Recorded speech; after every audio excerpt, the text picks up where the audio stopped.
السلام علیکم ورحمۃ اللہ۔ ملک صاحب کا سوال ہے کہ کسی کو نظر ہو اور ساتھ جادو کا مسئلہ ہو، جگہ ہو یا کوئی مرد ہو، بندہ ہو، اس کو جادو بھی ہو، اس کے اندر کیا تشخیص کیسی ہوگی، کیسے الگ کیا جائے؟ ملک صاحب کی سیدھی سی بات ہے، جو نظری بد کی علامتیں ہیں وہ تو خیر واضح ہے، اور جو اس سے جدا کرنے والی بات ہے وہ یہ ہے کہ مزید جادو کی علامتیں سامنے آئے،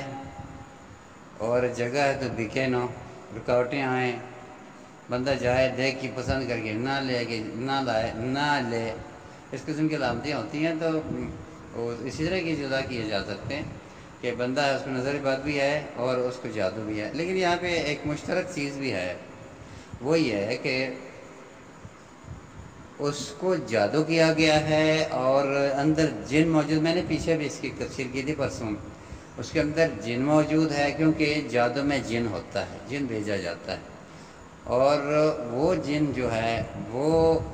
اس کے نظر لگتے ہیں، نظر لگتی ہے، اس کی وجہ اس کی یہ ہے کہ وہ عاشق جن ہے، کیونکہ نظر زیادہ تر یہ عاشق جن کی ہی لگتے ہیں، لہٰذا نظر حقیقت میں جادو ہے، نظر ایک اضافی چیز ہے کہ اس کو لگ رہے ہیں،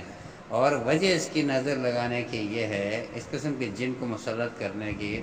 تاکہ بندہ یہ سمجھے کہ نظر ہے اور حقیقت میں جادو ہو۔ بندہ نظر کا ہی دم کرتا رہتا ہے تو جادو ٹوٹتا نہیں، نظر ٹھیک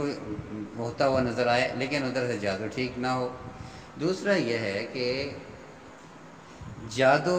کا علاج بندہ کر رہا ہے لیکن ساتھ نظر کا علاج آپ نہیں کریں گے تو اس پہ بھی کوئی فائدہ نہیں ہوگا، تو نظر اور جادو دونوں کا بھی اس صورت میں علاج کرنے کی ضرورت ہوتی ہے۔